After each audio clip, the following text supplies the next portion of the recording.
बिस्मिल्लाहिर्रहमानिर्रहीम। अस्सलाम वालेकुम व्यूअर्स।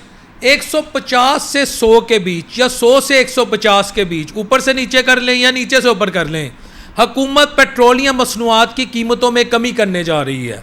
जिसे नहीं यकीन वो ये क्लिप देख ले। 150 रुपए से ज्यादा की कीमत भी हो सकती है उसमें। कि आपने हज किया है तो खुदा किस बात का मुबारक करे। व्यूअर साहब ने ये क्लिप देखा, प्रोग्राम है गरीदा फारूकी। गरीदा फारूकी यूजुअली पीटीआई को कहती है पीटीआई खत्म शुद, और उनके बारे में एक तासुर दिया जाता है। गलत है या सही है फैसला आपने करना है कि वो हुकूमत को सपोर्ट करती हैं। उनके प्रोग्राम में एक हुकूमती वजीर हैं जो इस बात को दोहरा रहे हैं कि एग्रीमेंट हो जाएगा, तो जैसे ही एग्रीमेंट होगा हालात बेहतर होंगे। जुमे को एग्रीमेंट होने जा रहा है, तो क्या पेट्रोल वाकई 100 से 150 के बीच में, यानी 100 रुपीज़ टू 100 टू 150 इसके बीच में, या 100 के लगभग 100 रुपये के लगभग पेट्रोलियम मसनूआत की कीमतों में कमी आने जा रही है? क्या हुकूमत इतना बड़ा रिलीफ अवाम को देने जा रही है? असल सवाल ये है व्यूअर्स, 5 बजट ये हुकूमत दे चुकी है, 5 बजट। और मुल्क की इस वक्त सूरत हाल, ये मैं नहीं कहता स्टैटिस्टिक्स हैं, ये है कि तकरीबन अगर हम हुकूमती स्टैटिस्टिक्स मान लें 29% अफराद गुर्बत की लकीर से नीचे ज़िंदगी गुजार रहे हैं। जो इंडिपेंडेंट एनालिसिस हैं उसके मुताबिक 45 से 50% लोग गुर्बत की लकीर से नीचे ज़िंदगी गुजार रहे हैं। बेरोज़गारी कहाँ पे है, महंगाई कहाँ पे है, बिजली के बिल कहाँ जा चुके हैं, यानी each and everything is painful for the common masses. अब हुकूमत ऐसा क्यों कह रही है? अब हुकूमत आम आदमी को रिलीफ क्यों देने जा रही है?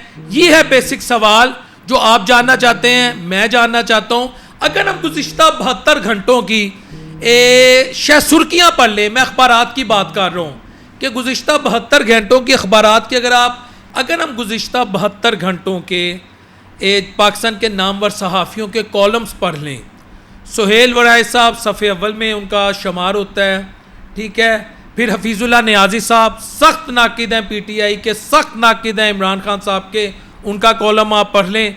सुहेल वराय साहब का कॉलम आप पढ़ लें। उसके साथ साथ मुनीफ फारूक साहब के भी कुछ प्रोग्राम ऐसे आए हैं, और हसन अयूब साहब ने भी कुछ ऐसी बातें की है जिससे ये इंदिया दिया गया है कि हुकूमत की माशी पॉलिसी ठीक नहीं है, हुकूमत को कुछ करना पड़ेगा। कब तक वन पेज चलेगा? ये उनके कॉलम्स का, उनके प्रोग्राम्स का मैं जिस्ट आपके सामने रख रहा हूँ। मैं एक अदना सा सहाफ़ी हूँ, मैं अपनी तरफ से बात नहीं कर सकता। बल्कि आज सुहेल साहब ने एक और कॉलम लिखा है जिसमें मैं अपने प्रोड्यूसर साहब से कहूँगा मुझे दिखाएं, ये इसी तरह चलाना नेचुरली। आज के उनके कॉलम का जिस्ट मैंने अपने एक रिसर्च करके उसको सेव किया, जिसमें वो ये कहते हैं क्या 5 बजट देने के बाद अरूज मिलना है या आपका जवाल शुरू होना है? क्या अकबर आज़म, अशोक आज़म, महाराजा रंजीत सिंह की तरह मौजूदा हुकूमत ने निफ़ सदी तक हुकूमत करनी है? Question mark.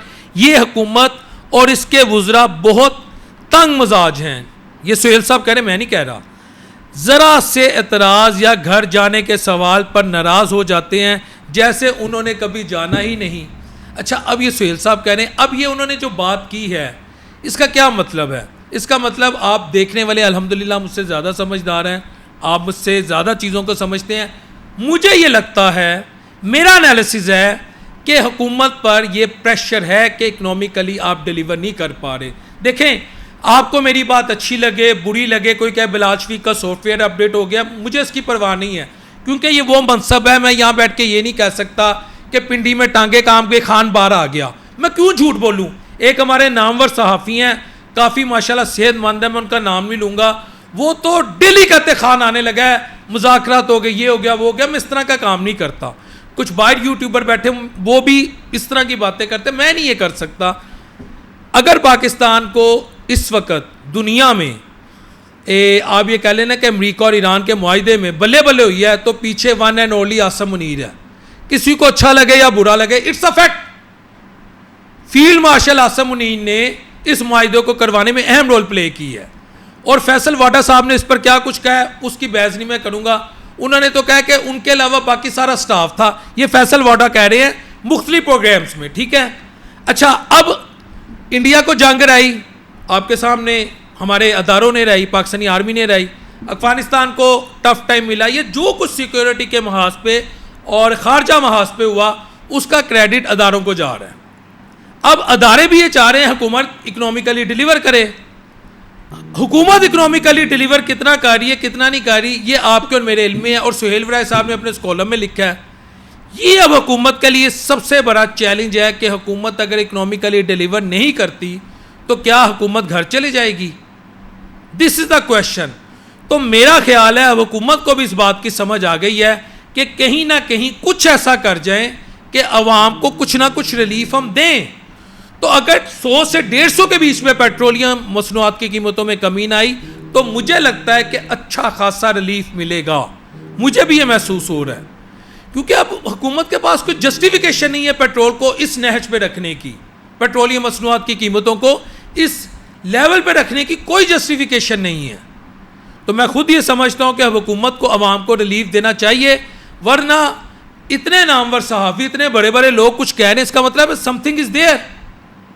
अस्सलाम वालेकुम रहमतुल्लाहि व बरकातहू।